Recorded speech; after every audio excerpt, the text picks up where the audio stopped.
Bună, dragilor, și bine ați venit la o nouă citire. Dacă titlul te-a atras, înseamnă că ai aici cu siguranță un mesaj pentru tine. Să vedem așadar ce mesaj are tarotul pentru tine, pentru casă, în curând, în viitor, ce nu știi, pe neașteptate și ce o să te mire. Hai să vedem așadar mesaje, ce trebuie să știi. Îți mulțumesc pentru că mă urmărești, îți mulțumesc pentru like-uri, pentru comentarii, pentru faptul că distribui aceste videoclipuri. Mă ajuți foarte mult. Și vă reamintesc și de aplicația de tarot și astrologie pe care o puteți găsi pe Magazine Play și pe App Store. Ok, avem un 4 de monede, 5 de monede, 2 de bâte. Na. O singurătate aici care, știu eu, e instalată de foarte mult timp. Da? Poate să însemne pentru unii și o problemă veche de sănătate, care încă nu s-a rezolvat. Văd aici de asemenea și o perioadă în care ți se cere să preiei controlul, da, asupra unor aspecte. Da? Pe de o parte, vrei să stai singur sau singură în acest moment. Pe de altă parte, ești într-o perioadă în care îți cauți acea stabilitate, îți cauți acea relație cu tine. Da? Ce mai văd pentru unii dintre voi poate să însemne și o perioadă în care, știu eu, ați stat singuri, da? Sau a fost aici o problemă foarte mare și acum, uite, gata, da? Acum ești foarte hotărât cu ceea ce vrei să faci, ești foarte sigur pe tine, știi foarte bine ce îți dorești. Da? Bun, hai să vedem acum așadar, începem cu planul personal și avem așa, cavalerul de cupe și spânzuratul. Un mesaj clar, un sacrificiu în dragoste, o problemă în dragoste, un blocaj. Pentru unii văd și o legătură cu zodia pești. Acum știți cum e, iubirea asta e bună, dar atunci când faci sacrificii și nu primești nimic în schimb e cam complicat, da? Că după îți scade energia, îți scade abundența, îți scade energia vitală. Dar ce mai văd aici este o nouă imagine asupra vieții, asupra dragostei pe care tu o ai. Poate să fie, bineînțeles, pentru unii și ca o suferință în dragoste, care poate e de ceva timp, dar ce mai văd eu e că și partenerul sau cineva din jurul tău, da, poate trece, da, printr-o suferință, printr-o problemă. Dar e și ca un fel de pauză, e ca și cum spui, uite, vreau să iau pauză, vreau să stau eu cu mine, vreau să văd lucrurile diferit. Mai vreau o carte. Să vedem ce-i cu spânzuratul ăsta aici.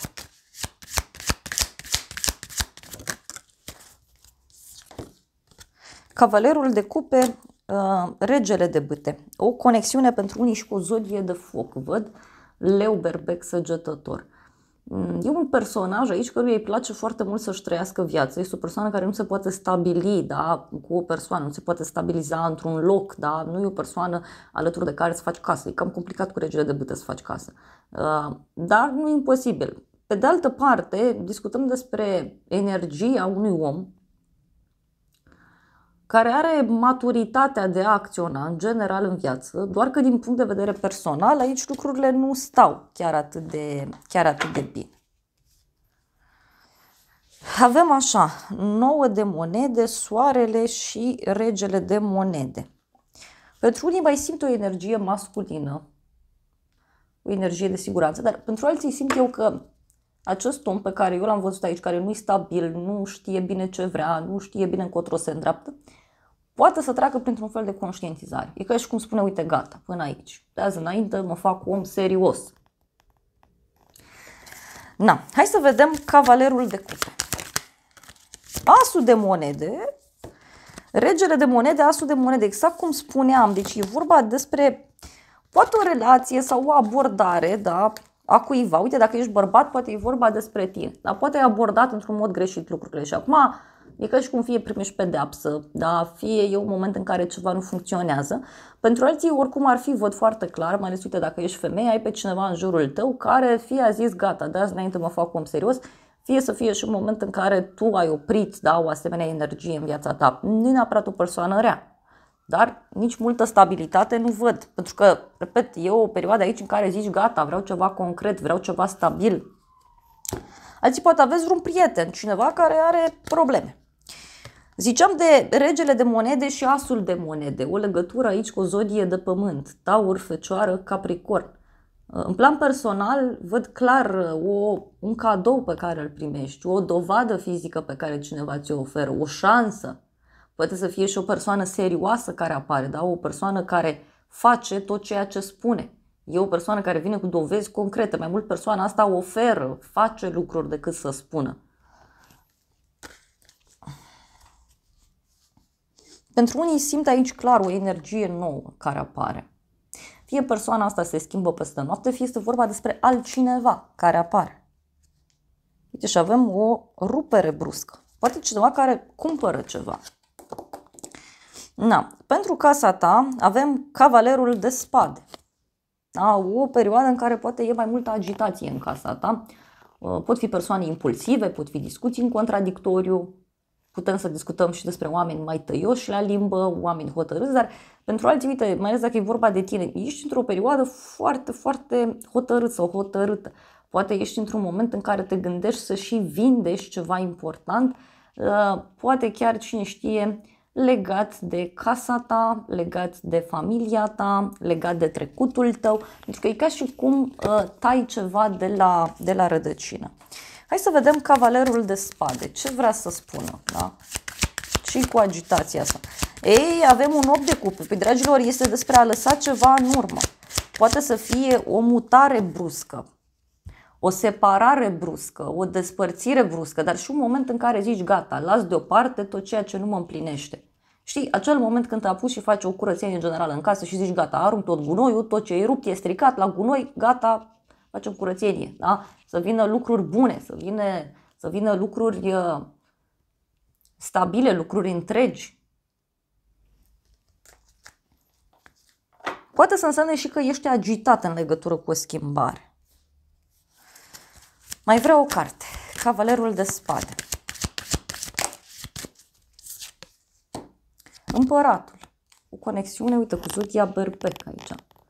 E un personaj foarte dur, foarte sigur pe el. Poate să fie, cum ar fi șeful casei sau un părinte, un tată, o persoană cu autoritate. Da? Dar putem să discutăm și despre niște reguli care poate au fost până acum în casa ta, în viața ta și acum astea se duc deoparte.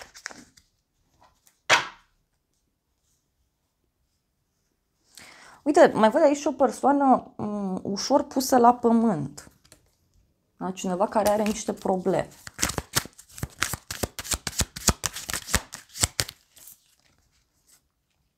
Zece de bâte.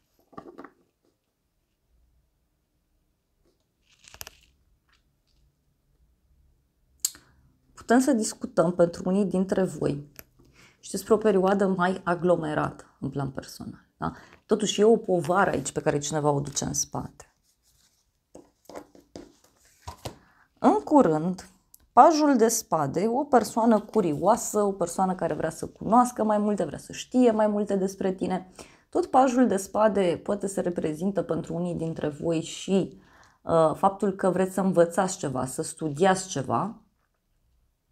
De asemenea, mă mai pot gândi aici cu pajul de spade și la faptul că întâlniți o persoană sau e un prieten, partenerul, cineva din jurul vostru foarte curios, că vrea să știe mai multe lucruri despre tine, despre ceva anume, dar mie mi-apare ca o încununare totuși, ca o bucurie. În curând, hai să vedem despre ce e vorba în curând. 5 de cupe, ouleu. 5 de cupe, 6 de bâte, regina de bâte. O legătură aici cu o zodie de foc, leu, berbec, săgetător.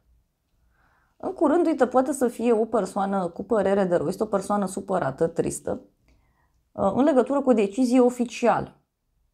Pentru alții, în schimb, discutăm despre o perioadă care urmează, da? Și care fie are legătură cu o rivală, fie cu o persoană pe care nu o suporți, da? Fie pentru unii poate să însemne și o întrebare. E ca și cum cineva aici te întreabă, nu vrei să mergem împreună la evenimentul respectiv, nu vrei să mergem împreună în direcția respectivă. Mai vreau o carte.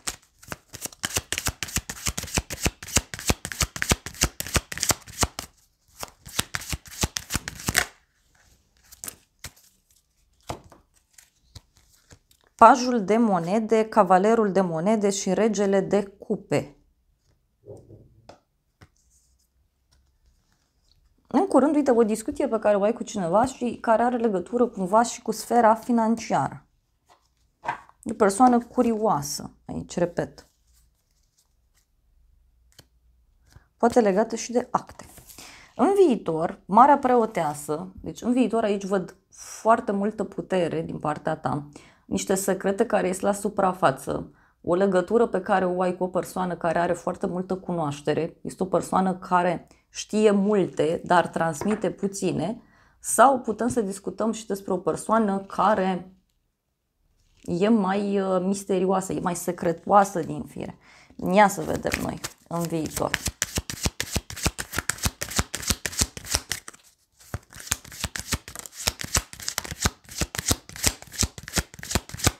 Avem justiția și pajul de bâte. O legătură cu zodia balanță. În viitor văd aici o decizie în secret, fie legată de un adolescent, fie legată de o persoană dragă. Pentru unii poate să însemne și o decizie legată de un examen, un adolescent, o decizie legată de niște cursuri pentru unii.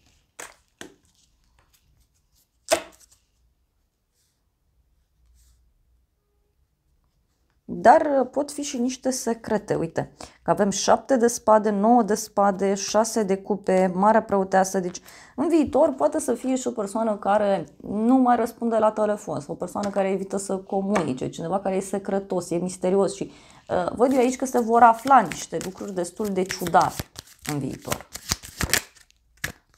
Soarele, da? Deci poate să fie și o veste care poate are legătură cu un succes a cuiva. O persoană mai tânără sau un copil, un personaj important. O bucurie. Unii poate aveți parte de o bucurie foarte mare atunci când vă așteptați mai puțin. Ce nu știi tu? Regina de cupe. O legătură aici, uite, cu o zodie de apă. Rac, scorpion sau pești. E regina emoțiilor, da? Regina creativității. O persoană creativă, sensibilă, dar simt eu că e vorba și de o persoană singuratică din fire, cineva care se gândește la tine. Este o persoană grijulie, iubăreață, o persoană care se vindecă în acest moment sau care, uite, avem Marea Preoteasă. Poate tu nu știi despre faptul că e cineva în jurul tău care vrea să știe mai multe despre viața ta, da? Sau poate tu stârnești fascinație, da, acestei regine de cupe. Cineva e fascinat de tine. Ce nu știi tu? Ce cu regina asta de cupe? Ce nu știi? 4 de monede. O persoană care are o foarte mare încredere în tine, în intuiția ta, în cunoașterea ta. Dar mai vede aici și pe cineva care te protejează din umbră.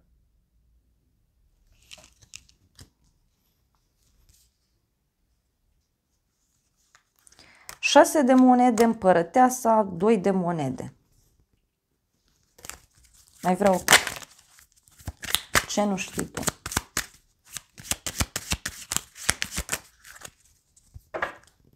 Roata destinului. Un noroc foarte mare pe care tu îl ai prin persoana asta.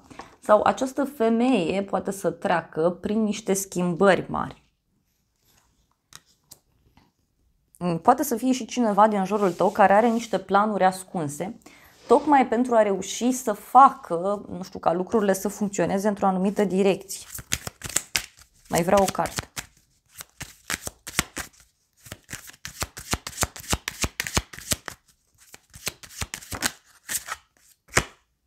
Doi de bâte.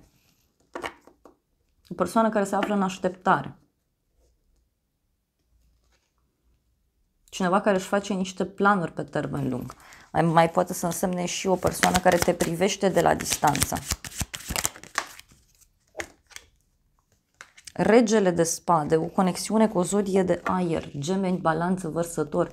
Cineva care își face aici niște planuri foarte bine puse la punct, dar cumva pe un termen mai lung. Mai văd și un rival aici. Dar și o persoană, uite, care E ca și cum ține cu dinții de o sumă de bani, de un statut, o întâlnire, o casă, ceva material, oricum e ceva mare. Hai să vedem ce nu știi tu.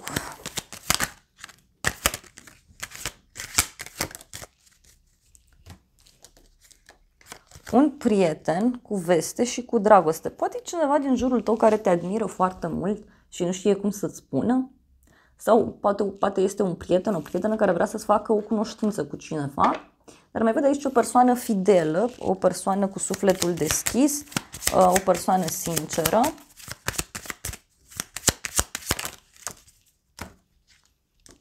Ce nu știi tu? Avem sfârșitul și copacul.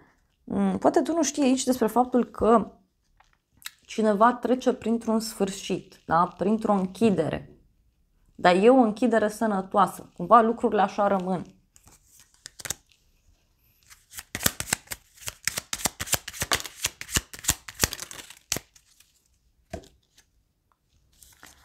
Cineva care se află la răscruce de drumuri. Da? Și care e pregătit să accepte o provocare. Sau cineva care a obosit să fie la o răscruce de drumuri. Cineva care a obosit să fie mereu într-o așteptare. Și atunci cineva e gata aici să facă o schimbare.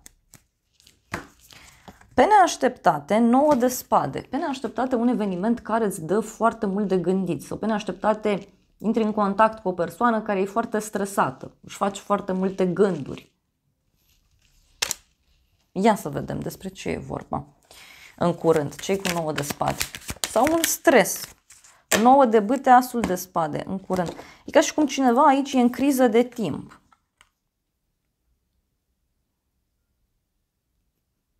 O persoană care stă și păzește ceva.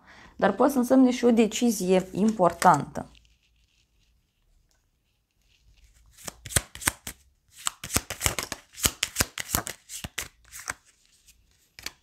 Am mai întrebat și mi-a venit așa. Casa și hotărârea. Deci pe neașteptate, o hotărâre în casă, în familie, sau o persoană foarte hotărâtă care vine către tine. Dar este o persoană foarte obosită. Sau cineva care este teamă de necunoscut. Mai vreau o carte. Pe neașteptate, un drum. Deci cineva care face un drum către tine. Dar este și un personaj așa mai viclean din fire.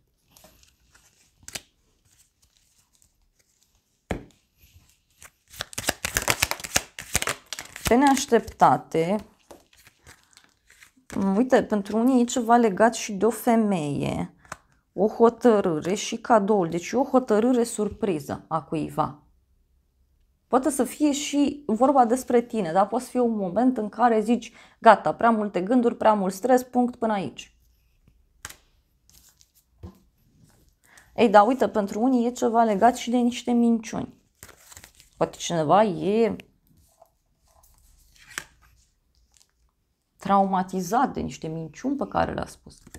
Ce o să te mire? 8 de spade. Ei, 8 de spade poate să însemne o obsesie a cuiva, o problemă pe partea juridică, cineva care e închis în propriile gânduri, cineva care nu poate să vadă o altă direcție, nu poate să iasă din acest blocaj.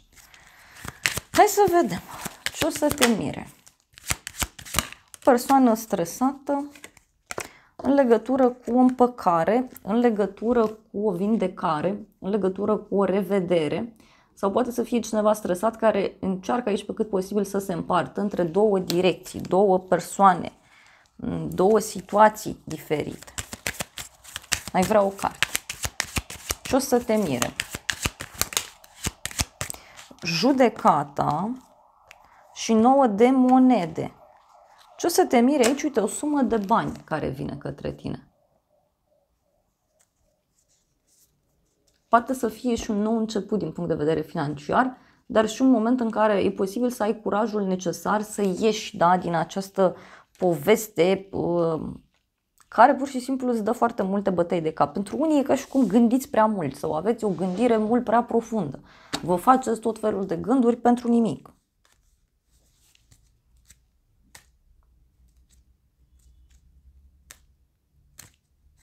E un succes, e o bucurie.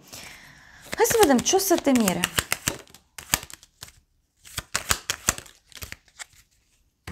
Avem un hoț, supărarea și o bucurie neașteptată. O persoană supărată, da? Sau o persoană care, știu eu, are niște probleme. Poate chiar afli, da, despre această situație. Pentru că văd aici că sunt niște lucruri care se află și apoi mi apare această obsesie, aceste gânduri. Uite, parcă e o persoană pedepsită aici. Mai iau o carte de aici. 7 de monede. Deci are legătură toată povestea asta cu așteptare. Asta o să te mire. Și să vedem ce spune și acest tarot.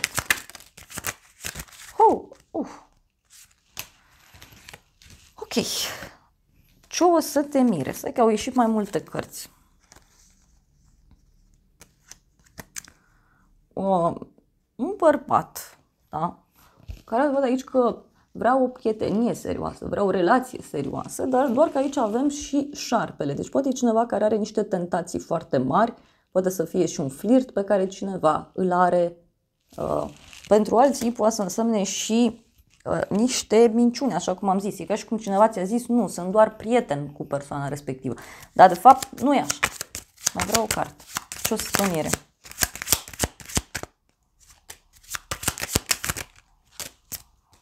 Un secret, o decizie puternică, o soluție de la o persoană puternică. Avem copilul, sfârșitul și steaua. Pentru unii are legătură și cu o resetare foarte puternică.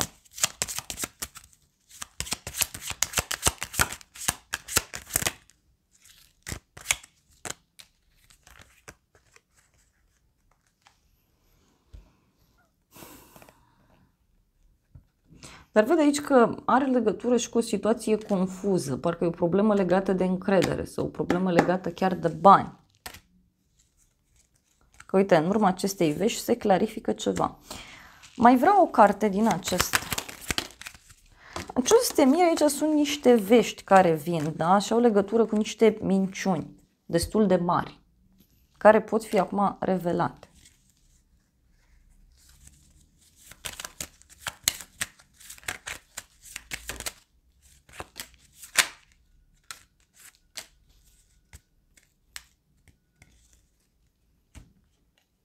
Ia să vedem noi ce spune și tarotul meu. În general, în această situație.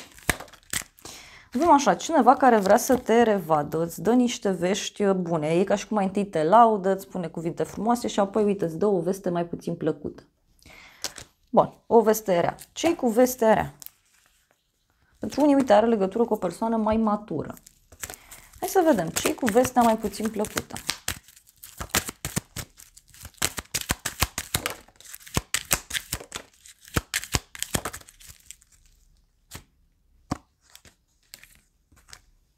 Persoana asta e înlăcrimată, da? Și îți spune, uite, despre faptul că fie are o problemă cu ceva ce dorește, ceva ce iubește, fie e vorba de o problemă mai mare de atât. Poate să fie și o persoană care te admiră foarte mult, îți dă o veste care pentru tine poate să fie bună, pentru că duce la realizarea dorințelor, dar pentru această persoană poate să fie ceva mai puțin plăcut. Sau cineva care are o părere de rău pentru ceva ce a făcut. Dar avem așa o femeie matură, bani puțini și supărare și o veste despre un final. Mai vreau o carte.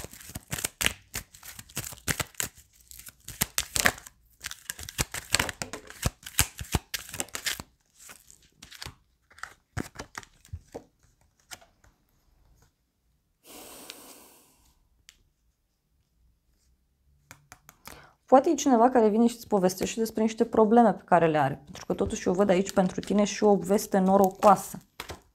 E un noroc neașteptat și ceva legat de o petrecere, o întâlnire, o zi de naștere.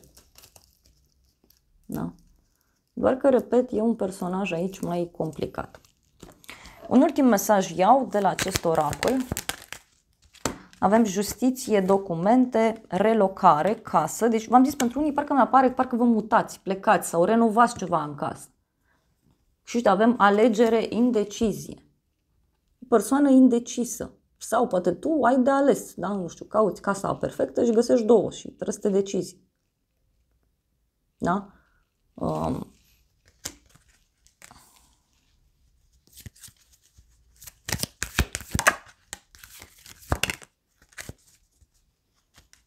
Și avem cooperare, surpriză, mesaj care nu-i deschis. Și poate să fie și faptul că cineva îți spune că nu e decis sau nu e decisă. Și avem dragostea. Într unii poate să însemne și o alegere în dragoste care apare. Da. Dragilor, acestea au fost previziunile de această dată. Eu îți mulțumesc pentru prezență, te îmbrățișez cu drag. Sper din suflet să-ți fie de folos informațiile și să ne revedem cu bine și data viitoare. Eu îți doresc să ai parte de o zi sau de o seară cât mai frumoasă.